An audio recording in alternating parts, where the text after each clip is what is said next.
नमस्कार दोस्तों, एक बार मैं फिर से स्वागत करता हूं आप सभी लोगों का आपका अपने YouTube चैनल गुरुवर जी में। जी हाँ दोस्तों, तो एक बार मैं फिर से हाजिर हूं आप लोग के लिए लेकर एक नया अध्याय यानी कि सामान्य ज्ञान प्रश्न पत्र 5। जी हाँ दोस्तों, आपको पता है कि अगले ही महीने यूपी पुलिस कांस्टेबल की परीक्षा होने वाली है। इसी के संदर्भ में हम प्रीवियस ईयर के जो पेपर है उसको सॉल्व करने का प्रयास कर रहे हैं दोस्तों। प्रश्न पत्र 4 तक हमने पहले ही अपने इस यूट्यूब चैनल पर अपलोड कर दिया है उस वीडियो को। तो यदि आपने उन क्लासेस को नहीं देखा है तो यहाँ ऊपर आई बटन पर क्लिक करके आप उसे देख सकते हैं। दोस्तों आज का हम यानी कि सामान्य ज्ञान का प्रश्न पत्र 5 को आज हम सॉल्व करने वाले हैं। तो चलिए ज़्यादा देर न करते हुए आज की वीडियो हम प्रारंभ करते हैं। दोस्तों आज का पहला प्रश्न है, निम्न में से कौन सा रासायनिक उर्वरक नहीं है। जी हाँ दोस्तों, आप लोग को बताना है कि कौन सा इसमें रासायनिक उर्वरक नहीं है, यानी कि खाद यानी कि खेतों में कौन सा खाद नहीं पड़ता है दोस्तों। Urea, sodium sulphate, super phosphate या फिर पोटेशियम नाइट्रेट। बताइए दोस्तों आपका क्या जवाब होगा। जी हाँ दोस्तों, इसका जवाब हो जाएगा बी यानी कि सोडियम सल्फेट। सोडियम सल्फेट का जो प्रयोग है दोस्तों वह रासायनिक उर्वरक के रूप में नहीं किया जाता है। आप लोग को पता है कि यूरिया का प्रयोग हम धड़ल्ले से करते हैं, सफ़ेद रंग का यूरिया आता है चीनी की तरह, उसका प्रयोग हम करते हैं खेत में। सिंगल सुपर फास्फेट का नाम आपने सुना होगा, उसका भी प्रयोग हम लोग खेतों में करते हैं। पोटेशियम नाइट्रेट जो एनपीके खाद आता है, एनपीके खाद आता है, इसमें आप लोग को पोटेशियम नाइट्रेट की मात्रा मिल जाती है दोस्तों। तो ये तीनों के तीनों जो है वह रासायनिक उर्वरकों के रूप में खेतों में प्रयोग किया जाता है, लेकिन सोडियम सल्फेट को खेतों में प्रयोग नहीं किया जाता है दोस्तों। अगला प्रश्न है दोस्तों कि प्लास्टिक में कौन सी गैस उत्पन्न होती है। यदि आप लोग को प्लास्टिक का इंग्लिश नाम जानते होंगे तो आप इसे बता ले जाएंगे। प्लास्टिक को हम लोग क्या कहते हैं, प्लास्टिक को हम लोग कभी कभी पॉलीथिलीन या पॉलीथीन भी कहते हैं। तो पॉलीथीन यदि आप जानते हैं तो उससे आप पॉलीथिलीन शब्द जोड़ लेंगे और इसका जो उत्तर हो जाएगा वह डी हो जाएगा। यानी कि प्लास्टिक से कौन सी गैस निकलती है, प्लास्टिक से जो है दोस्तों वह पॉलीथिलीन निकलती है।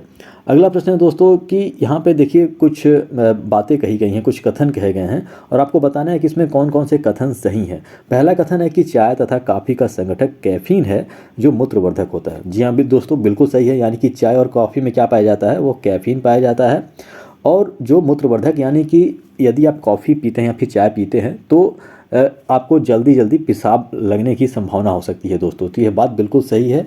दूसरा है ये दोस्तों कि मृदु पेयों यानी कि सॉफ्ट ड्रिंक में सिट्रिक अम्ल का प्रयोग होता है। यह भी बात बिल्कुल सही है, जैसे कि आप लोग जानते हैं कि सिट्रिक अम्ल का प्रयोग किया जाता है सॉफ्ट ड्रिंक्स में। अगला जो कथन है वो है कि एस्कॉर्बिक अम्ल हड्डियों तथा दांतों के निर्माण होने के लिए आवश्यक है। बिल्कुल सही बात है। जो एस्कॉर्बिक अम्ल होता है वो हड्डियों तथा दांतों की मजबूती तथा उसके निर्माण के लिए बहुत आवश्यक अम्ल होता है दोस्तों। अगला है दोस्तों कि हमारे पोषण में एस्कॉर्बिक अम्ल के लिए सिट्रिक अम्ल एक अच्छा प्रतिस्थापक है। ये दोस्तों कहीं ना कहीं गलत है। यानी कि इसमें ये कहा गया है कि एस्कॉर्बिक अम्ल के स्थान पे हम सिट्रिक अम्ल का प्रयोग कर सकते हैं, लेकिन ऐसा नहीं है। एस्कॉर्बिक अम्ल अलग चीज़ है, सिट्रिक अम्ल अलग चीज़ होता है दोस्तों। तो इस हिसाब से देखा जाए तो जो इसका उत्तर हो जाएगा वो दोस्तों बी हो जाएगा। यानी कि 1, 2, 3 ये तीनों सही हो जाएगा और जो चौथा है वो गलत हो जाएगा दोस्तों। अगला प्रश्न है दोस्तों कि निम्नलिखित में से कौन स्कर्वी रोग के इलाज में उपयोगी है। स्कर्वी रोग के बारे में आप लोग जानते हैं कि जो विटामिन सी की कमी से स्कर्वी रोग होता है। और विटामिन सी जो सबसे अधिक मात्रा पाई जाती है किस फल में पाई जाती है, वो आंवले में पाई जाती है दोस्तों। इसलिए इसका जवाब जो हो जाएगा वो सी हो जाएगा, यानी कि आंवला। आप लोगों को पता है कि जो विटामिन सी यानी कि मुख्य रूप से जो स्कर्वी रोग जिसके कमी से कारण होता है, और विटामिन सी की जो मात्रा होती है वो खट्टे पदार्थों में जैसे नींबू हो गया, आंवला हो गया, इसमें पाई जाती हैं। लेकिन आंवला में जो है सबसे अधिक विटामिन सी पाया जाता है, इसलिए स्कर्वी रोग के इलाज हेतु जो है आंवला का प्रयोग किया जा सकता है दोस्तों। अगला प्रश्न है दोस्तों कि किस अभिलेख में रुद्रदामन प्रथम की विभिन्न उपलब्धियाँ वर्णित हैं। बताइए दोस्तों आपका क्या जवाब होगा। जी हाँ दोस्तों, इसका जवाब हो जाएगा जूनागढ़। जूनागढ़ जो अभिलेख है उसमें रुद्रदामन प्रथम की उपलब्धियों के बारे में बताया गया है दोस्तों। यदि हम भीतरी के बारे में बात करें, भीतरी अभिलेख के बारे में, तो भीतरी अभिलेख जो है मुख्य रूप से किससे जुड़ा हुआ है, यह स्कंदगुप्त से जुड़ा हुआ है दोस्तों। स्कंदगुप्त से जुड़ा हुआ है। स्कंदगुप्त से नासिक के बारे में बात करें, नासिक का जो अभिलेख है वो किससे जुड़ा हुआ है, ये मुख्य रूप से देखा जाए तो यह गौतमी पुत्र सतकर्णी से जुड़ा हुआ है। जी हाँ दोस्तों, गौतमी पुत्र सतकर्णी से जुड़ा हुआ है। सतकर्णी से जुड़ा हुआ है दोस्तों। वहीं हम सांची के बारे में बात करें तो आप लोग को एक चीज़ समझना होगा कि यदि हम सांची स्फूर्त के बारे में बात करते हैं तो सांची स्फूर्त का जो संबंध होता है वह अशोक से हो जाता है। लेकिन यदि हम सांची अभिलेख की बात करते हैं, यानी कि सांची का जो अभिलेख है वह किससे जुड़ा हुआ है, वो जुड़ जाएगा, वो चंद्रगुप्त विक्रमादित्य से जुड़ जाएगा दोस्तों। जी हाँ दोस्तों, चंद्रगुप्त विक्रमादित्य से जुड़ जाएगा दोस्तों। सांची स्तूप की यदि बात करेंगे तो अशोक से जुड़ा होगा, और यदि सांची अभिलेख की बात करेंगे तो वह चंद्रगुप्त विक्रमादित्य से जुड़ा हुआ होगा दोस्तों। अगला प्रश्न है दोस्तों कि प्राचीन नगर तक्षशिला निम्नलिखित में से किसके बीच स्थित था। यानी कि जो तक्षशिला नगर था प्राचीन समय में, और तक्षशिला के बारे में हम लोग जानते हैं कि तक्षशिला में एक बहुत प्राचीन विश्वविद्यालय, यानी कि विश्व का सबसे प्राचीन विश्वविद्यालय भी मौजूद था। तो ये जो तक्षशिला नगर जो स्थित था वह किस नदी के किनारे, किस नदी के बीच में स्थित था, आपको बताना होगा। तो इसका जो सही जवाब हो जाएगा दोस्तों वह ए हो जाएगा, यानी कि सिंधु तथा झेलम नदी के बीच में। जी हाँ दोस्तों, सिंधु तथा झेलम नदी के बीच में प्राचीन नगर तक्षशिला मौजूद था दोस्तों। अगला प्रश्न है दोस्तों कि मौर्य काल में शिक्षा का सर्वाधिक प्रसिद्ध केंद्र कौन सा था। वैशाली, नालंदा, तक्षशिला, उज्जैन। बताइए दोस्तों क्या जवाब होगा। जी हाँ दोस्तों, इसका जवाब हो जाएगा तक्षशिला दोस्तों। तक्षशिला जो था वह मौर्य काल में शिक्षा का सर्वाधिक प्रसिद्ध केंद्र था, और विश्व के सबसे प्राचीन विश्वविद्यालयों में इसका नाम आता है तक्षशिला का। नालंदा की बात करें तो मुख्य रूप से गुप्त काल में इसका जीर्णोद्धार हुआ था, यानी कि गुप्त काल में इसे बनाया गया था। गुप्त काल में यह शिक्षा का एक प्रसिद्ध केंद्र था, लेकिन तक्षशिला जो था वह सबसे प्राचीन शिक्षा केंद्र के रूप में जाना जाता है भारत के दोस्तों। अगला प्रश्न है दोस्तों कि मुद्रा राक्षस नामक पुस्तक का लेखक कौन था। बताइए दोस्तों आपका क्या जवाब होगा। जी हाँ दोस्तों, इसका जवाब हो जाएगा विशाख दत्त। जी हाँ दोस्तों, मुद्रा राक्षस नामक जो पुस्तक था उसका जो लेखक है वह विशाख दत्त है। कौटिल्य के बारे में बात किया जाए तो कौटिल्य का जो प्रसिद्ध कृति है वह अर्थशास्त्र है। अर्थशास्त्र मुख्य रूप से आपको लगता होगा कि यह किसी पैसे से या फिर अर्थ से संबंधित किताब होगा, लेकिन देखा जाए तो यह मुख्य रूप से राजनीति पे लिखी गई कौटिल्य की किताब थी, यानी कि राजनीति या फिर राजतंत्र व्यवस्था कैसे चलाया जाना चाहिए इसके बारे में अर्थशास्त्र में कौटिल्य ने बताया है। बाणभट्ट के बारे में लोग जानते होंगे कि बाणभट्ट का जो एक महान कृति है वह क्या है, वह हर्षचरित्र है। हर्षचरित्र यानी कि हर्ष के दरबार में यह हर्षचरितम के नाम से हम लोग जानते हैं। हर्षचरित या फिर हर्षचरितम भी आप बोल सकते हैं। और हर्ष के दरबार में यह दरबारी कवि थे उनके। हर्षचरितम के साथ ही इनका जो एक कादम्बरी है, कादम्बरी जो इनकी कृति है वह काफ़ी फेमस है बाणभट्ट की। कल्हड़ के बारे में यदि हम बात करें तो कल्हड़ का जो एक राजतरंगिणी आप लोगों ने नाम सुना होगा। राजतरंगिणी जिसमें मुख्य रूप से देखा जाए तो जम्मू कश्मीर के इतिहास के बारे में हमें जानकारी प्राप्त होती है। तो राजतरंगिणी नामक कृति जो है वह कल्हड़ द्वारा है दोस्तों। अगला प्रश्न की ओर चलते हैं। अगले प्रश्न है दोस्तों कि महात्मा बुद्ध का महापरिनिर्वाण कहाँ हुआ था। हमें सबसे पहले समझना होगा कि महापरिनिर्वाण का मतलब क्या होता है। महापरिनिर्वाण का मतलब होता है कि महात्मा बुद्ध की मृत्यु किस स्थान पे हुई थी, आपसे ये पूछा जा रहा है। बताइए दोस्तों कहाँ हुआ था उनकी मृत्यु। जी हाँ दोस्तों, यदि आप चुनते हैं कुशीनगर, यानी कि सी, तो आप बिल्कुल सही हैं। जी हाँ दोस्तों, महात्मा बुद्ध का जो महापरिनिर्वाण हुआ था, यानी कि जो उनकी मृत्यु हुई थी वह कुशीनगर में हुई थी दोस्तों। यदि हम बोध गया के बारे में बात करें, बोध गया नहीं, मतलब सबसे पहले हम लुम्बिनी के बारे में बात करते हैं, तो लुम्बिनी वह स्थान है जहाँ पे गौतम बुद्ध का जन्म हुआ था। बोध गया में इनको ज्ञान की प्राप्ति हुई थी, ज्ञान की प्राप्ति जो कि बिहार में स्थित है।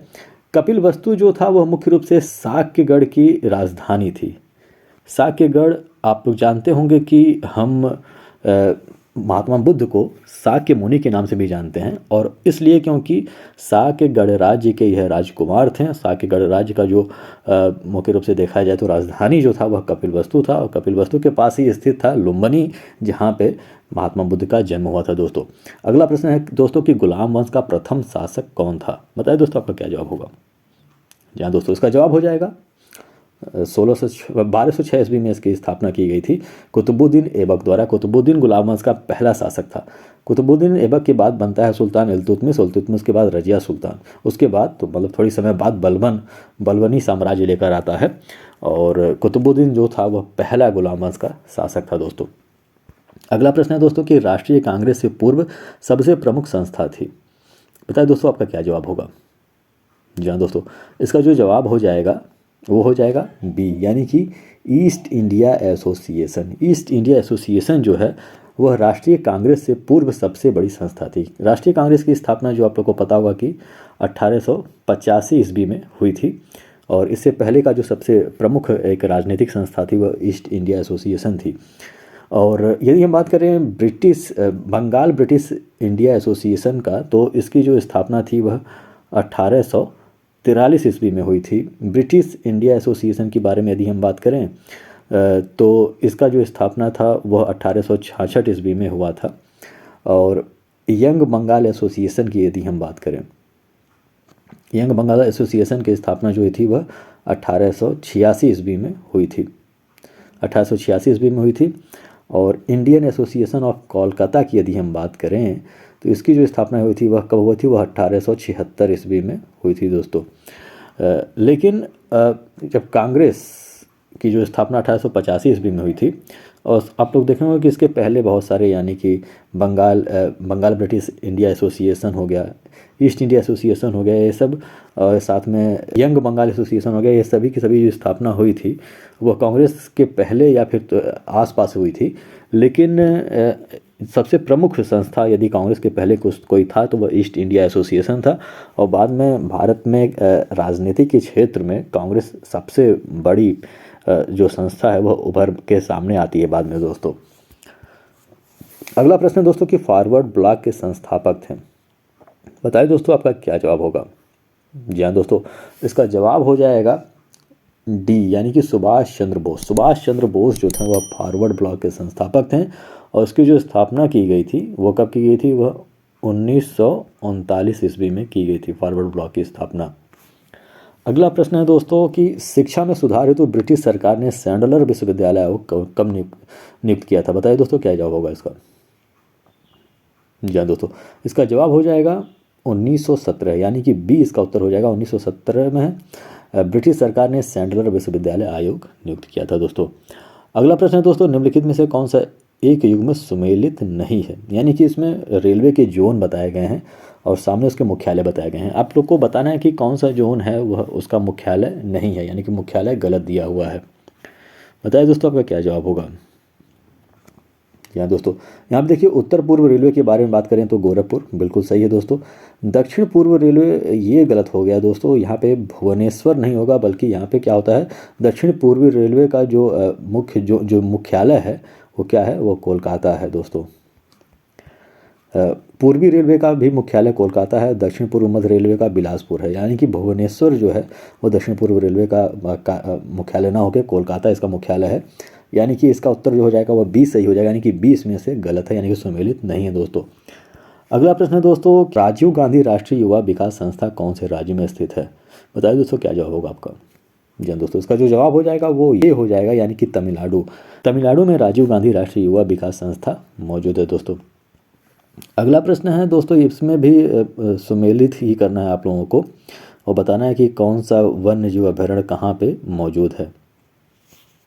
जी हाँ दोस्तों, तो यहाँ पे यदि हम चंद्रप्रभा के बारे में बात करें तो चंद्रप्रभा कहाँ है दोस्तों। चंद्रप्रभा जो है वह उदयपुर में स्थित है, उदयपुर में हो जाएगा। करेरा जो मुख्य रूप से है दोस्तों, करेरा जो दोस्तों है वो मुख्य रूप से मुझे लगता है इसमें उत्तर नहीं दिया है, जबकि करेरा जो मौजूद है दोस्तों वो शिवपुरी में मौजूद है। शिवपुरी मध्य प्रदेश में पड़ता है, मध्य प्रदेश का है यह एक स्थान है शिवपुरी, जहाँ पे करेरा मौजूद है। और जैसमंद की यदि हम बात करें तो ये जो मौजूद है वह कहाँ मौजूद है दोस्तों, वह आगरा में मौजूद है।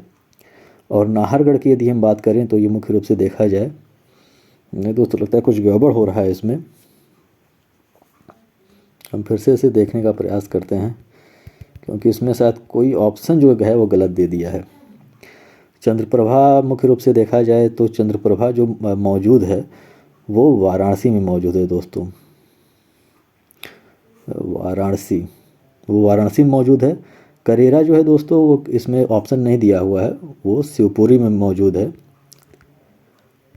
शिवपुरी जो कि मध्य प्रदेश में स्थित है।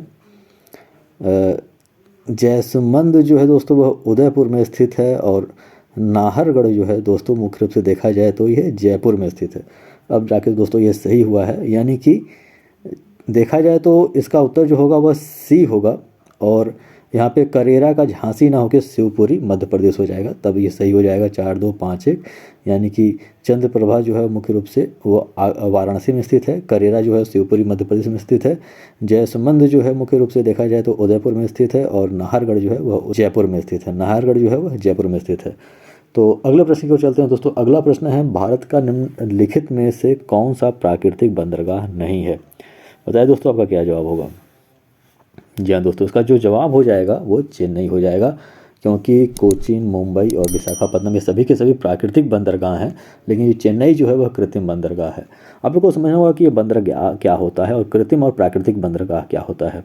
देखिए, सबसे बड़ी बात है कि बंदरगाह यानी कि वह पत्तन होते हैं, वह स्थान होते हैं, एक तरह से मान सकते हैं कि यह बड़े बड़े शिपों के जो होते हैं वह स्टेशन होते हैं। और सबसे बड़ी बात है कि जो बड़े शिप होते हैं उनके लिए थोड़ा सा पानी जो होना चाहिए वो गहरा होना चाहिए। आप समुद्र के किनारे जाएंगे तो आप देखेंगे कि धीरे धीरे उसकी गहराई बढ़ती है, यानी कि किनारे की तरफ समुद्र की ऊंचाई बहुत, जो गहराई होती है वो बहुत कम होती है। ऐसे में यदि किसी भी स्थान पे जो बड़े समुद्र के जहाज़ होते हैं वह यदि किनारे जाएंगे तो उनके जो नीचे का जो स्तर होता है वह उस जो मुख्य रूप से जो बालू होता है वहाँ पे जो रेत होता है, समुद्री रेत होता है, उसमें वो फंस जाएगा या फिर किसी चट्टान से टकराने का खतरा रहता है। तो बंदरगाह मुख्य रूप से ऐसे स्थान होते हैं जहाँ पे एकदम किनारे पे ही बहुत गहरा स्थान होता है। तो कुछ ऐसे स्थान होते हैं जो प्राकृतिक रूप से ही किनारों पर गहरे होते हैं, समुद्र के किनारे गहराई होती है वहाँ पे। तो जो वो जो मुख्य रूप से जो बंदरगाह होते हैं वो प्राकृतिक बंदरगाह होते हैं। लेकिन कुछ ऐसे स्थान होते हैं जहाँ पे मतलब कोई प्रमुख शहर होता है जहाँ पे सामान उतारा जाना आवश्यक होता है, तो वहाँ पे कृत्रिम रूप से भी वहाँ पे गहराई करके या फिर स्लैब बिछाकर वहाँ पे गहरा कर दिया जाता है, ताकि जो संसाधन है वह बड़े शिपों तक पहुँच सके और बड़े शिप जो हैं वह समुद्र के किनारे पहुँच सकें। तो चेन्नई जो है वह मुख्य रूप से एक कृत्रिम बंदरगाह के रूप में जाना जाता है दोस्तों। अगला प्रश्न है दोस्तों कि खादर मिट्टी पाई जाती है। बताइए दोस्तों उसका क्या जवाब होगा। जो दोस्तों उसका जवाब हो जाएगा बी, यानी कि बाढ़ के मैदान में। बाढ़ के मैदान में यानी कि जो नदियों के द्वारा बहाकर लाई गई जो नई मिट्टी होती है उसे हम क्या कहते हैं, उसे खादर मिट्टी कहते हैं, वो जो कि बाढ़ के मैदान में पाई जाती है। और यही मिट्टी जो बाद में जो पुरानी हो जाती है तो उसे हम बांगर मिट्टी कहते हैं। और यह जो मिट्टियाँ होती हैं वो काफ़ी उपजाऊ किस्म की मिट्टी होती हैं दोस्तों। अगला प्रश्न है दोस्तों कि भारत का सबसे बड़ा जलप्रपात जोग प्रपात किस नदी पर स्थित है। बताइए दोस्तों क्या जवाब होगा आपका। जी दोस्तों, इसका जवाब हो जाएगा सरावती। सरावती नदी पे भारत का सबसे बड़ा जलप्रपात जोग गरसोप्पा जिसे भी कहा जाता है यह स्थित है दोस्तों, जिसकी ऊंचाई लगभग 255 मीटर के आसपास है दोस्तों। अगला प्रश्न है दोस्तों कि अच्छा, इसमें कथन दिया हुआ है और आपको बताना कि इसमें कौन कौन से कथन जो है वो सही हैं दोस्तों। भारत में संसद द्वारा पारित विधान न्यायपालिका द्वारा पुनर्विलोकित किया जा सकता है। ये बिल्कुल सही बात है दोस्तों। यदि कि यानी इसका मतलब ये हो कि यदि संसद कोई कानून बनाता है, कोई विधान बनाता है, तो उसका जो जांच पड़ताल है वह न्यायपालिका हमारी कर सकती है, हमारी सुप्रीम कोर्ट कर सकती है, और यह देख सकती है कि क्या बनाया गया कानून जो है वह संविधान के अनुसार है या नहीं है। ये सही हो जाएगा। दूसरा जो है, भारत के संविधान में मूल अधिकारों को परिवर्तित करने की क्रिया दी गई है, ये भी बिल्कुल सही है दोस्तों। यानी कि इसका ए और दो दोनों सही हो जाएगा, यानी कि इसका जो उत्तर हो जाएगा वो सी हो जाएगा दोस्तों, यानी कि एक और दो दोनों सही है दोस्तों। अगला प्रश्न है दोस्तों कि इसमें भी उसी प्रकार का कथन दिया हुआ है, आपको बताना है कि कौन सा कथन इसमें सही है।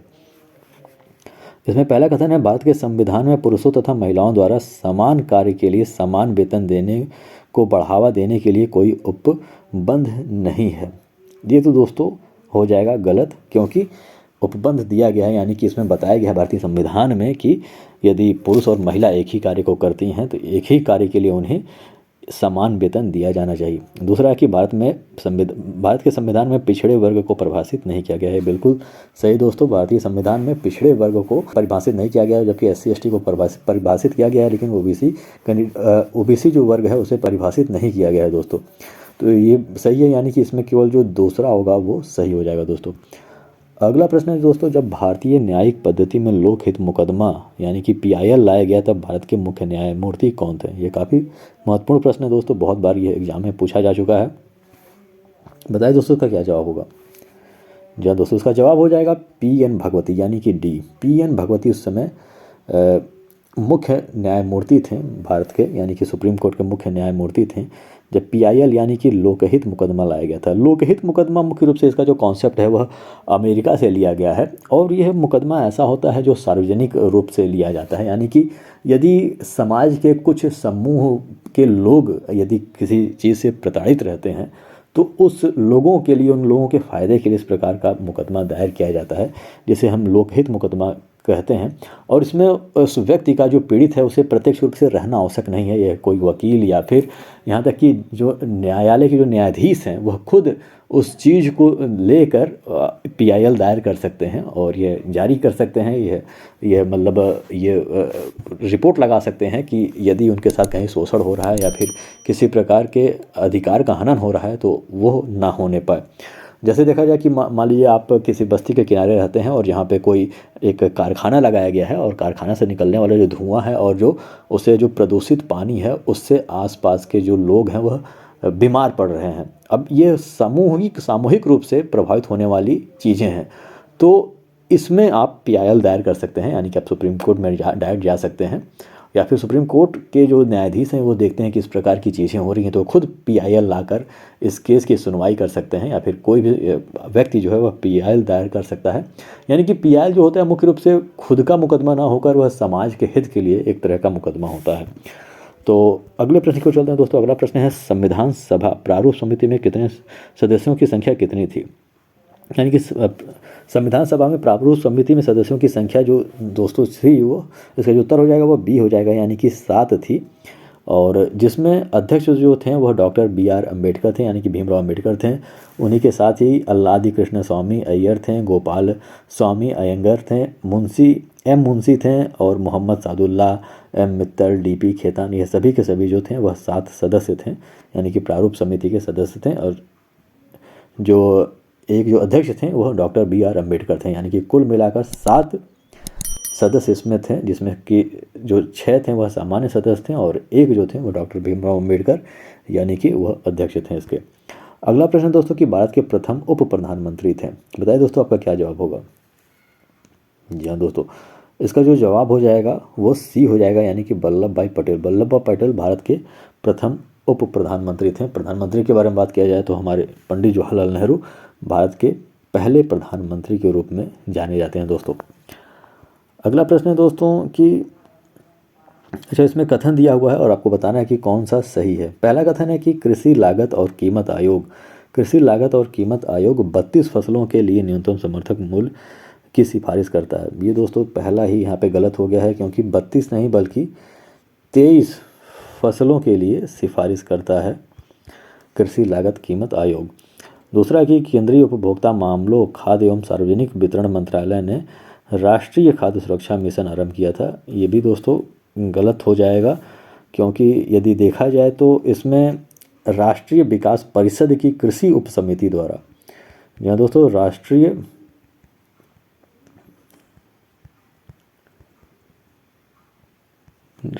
विकास परिषद की उप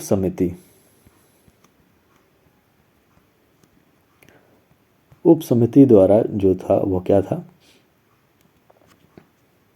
राष्ट्रीय खाद्य सुरक्षा मिशन आरंभ किया गया था। तो इसमें से जो हो जाएगा इसका तो जो हो जाएगा वह D हो जाएगा, यानी कि न तो 1 और न ही 2। अगला प्रश्न है दोस्तों कि वर्ष 2011 की जनगणना में पहली बार सेक्स वर्करों को भिखारी की बजाय एक वर्ग माना गया। ये बिल्कुल सही है दोस्तों। पहले यानी कि 2011 के पहले जो एक सेक्स वर्कर्स होते थे उन्हें भिखारी के रूप में माना जाता था। 2011 में पहली बार उन्हें एक अलग वर्ग माना गया। और दूसरा है दोस्तों कि देश की कुछ जनजातियों की जनगणना रात में की जाती है, क्योंकि दिन में उनका एक ठिकाना नहीं होता है। ये भी सही है दोस्तों। जो मतलब जनजातियाँ जो मुख्य रूप से जंगलों में निवास करती हैं, और अब चूँकि वह दिन में एक शिकार या फिर अपने कार्यों के लिए निकल जाती हैं और रात में ही सभी लोग वहाँ पे मौजूद होते हैं, इसलिए जो जनगणना है वह रात में ही यहाँ पे की जाती है। इसलिए यहाँ पे 1 और 2 दोनों यहाँ पे सही हो जाएगा दोस्तों। अगला प्रश्न है दोस्तों, फर्रुखाबाद किसके लिए प्रसिद्ध है? बताइए दोस्तों का क्या जवाब होगा? जी हाँ दोस्तों, इसका जवाब हो जाएगा हाथ की छपाई। जी हाँ दोस्तों, फर्रुखाबाद जो है वह हाथ की छपाई के लिए प्रसिद्ध है। कालीन की बुनाई के लिए यदि हम बात करें तो भदोही जो ज़िला है उत्तर प्रदेश का वो इसके लिए फेमस है। कांच के वस्तुओं के लिए बात करें तो फिरोजाबाद, ये तो काफ़ी फेमस है फिरोजाबाद। और इत्र निर्माण के लिए यदि बात करें तो कन्नौज का नाम पहले नंबर पे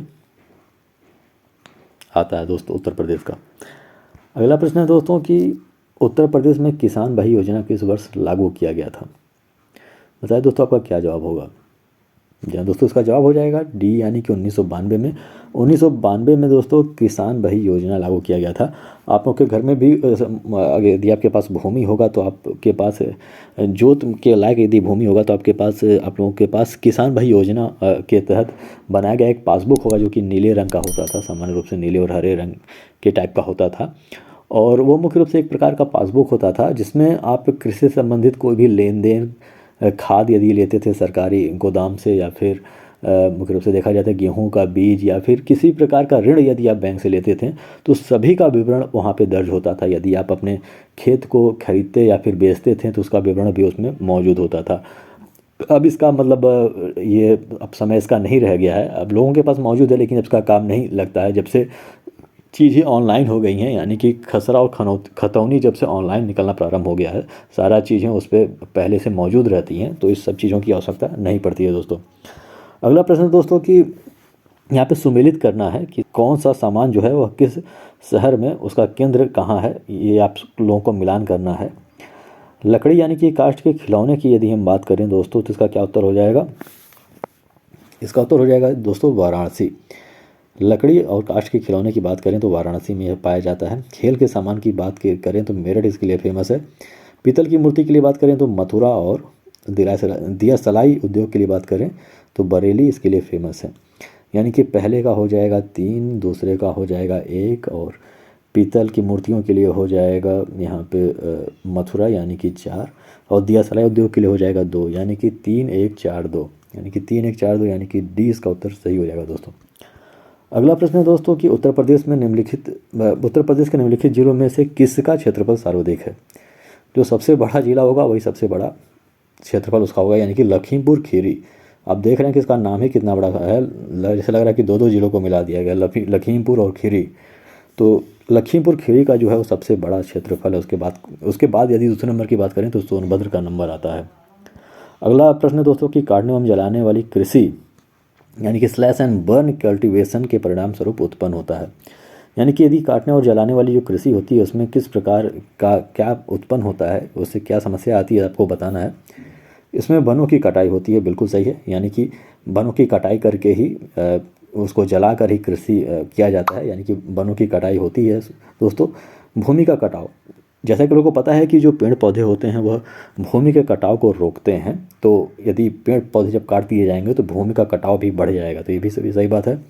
और तीसरा है दोस्तों कि पोषक तत्वों की कमी, ये भी सही है। ध्यान दोस्तों, इसमें मुख्य रूप से देखा जाए तो इसमें जंगलों को काट कर उसे जलाकर साफ करके उसके राख को ही देखा जाए तो खाद के रूप में प्रयोग किया जाता है।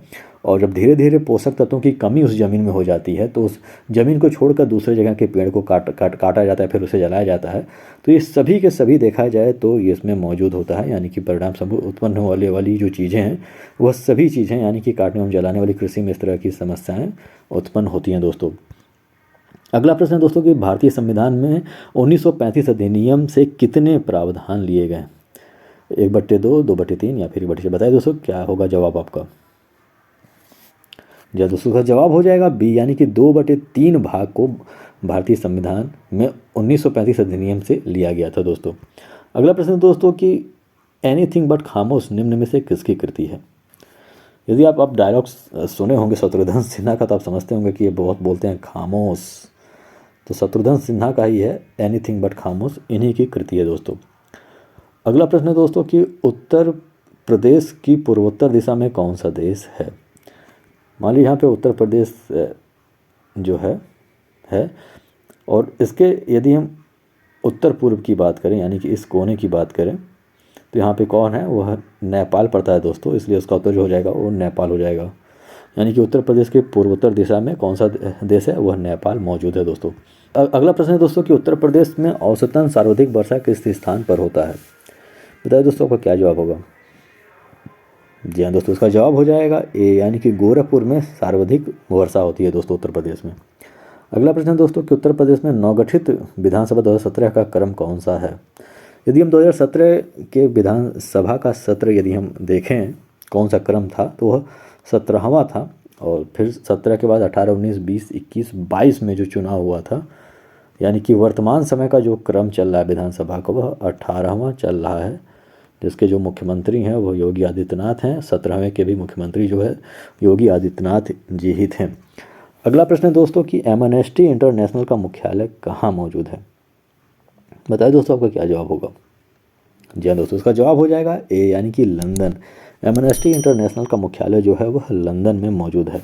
आज के अंतिम प्रश्न की ओर चलते हैं दोस्तों। आज का अंतिम प्रश्न है केंद्रीय आलू अनुसंधान संस्थान निम्न में से किस स्थान पर है। शिमला, देहरादून, रुड़की या फिर लखनऊ। बताइए दोस्तों आपका क्या जवाब होगा। जी हाँ दोस्तों, इसका जवाब हो जाएगा ए, यानी कि शिमला। शिमला में केंद्रीय आलू अनुसंधान मौजूद है दोस्तों, संस्था मौजूद है। तो दोस्तों इसी के साथ आज की वीडियो हम समाप्त करते हैं। आशा करते हैं कि आपको वीडियो पसंद आई होगी और चीज़ें समझ में भी आई होंगी।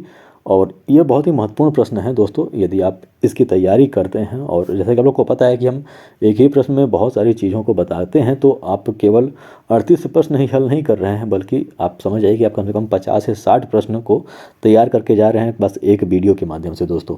तो इसलिए आप दोस्तों हमारे चैनल को सब्सक्राइब कर लीजिए और बेल आइकन भी प्रेस कर लीजिएगा, ताकि जब हम नया वीडियो डालें तो आपको वह पहुंच सके। और यदि कोई कांस्टेबल से संबंधित जो अभ्यर्थी है जो फॉर्म भरा है आपके जान पहचान का, तो उसके साथ यह वीडियो भी शेयर करिएगा, ताकि यह विशेष जानकारी उस तक भी पहुंच सके और उसकी भी तैयारी जो है दोस्तों माकूल हो सके। तो इसी के साथ दोस्तों आज की वीडियो हम समाप्त करते हैं। हमारे साथ बने रहने के लिए बहुत बहुत धन्यवाद।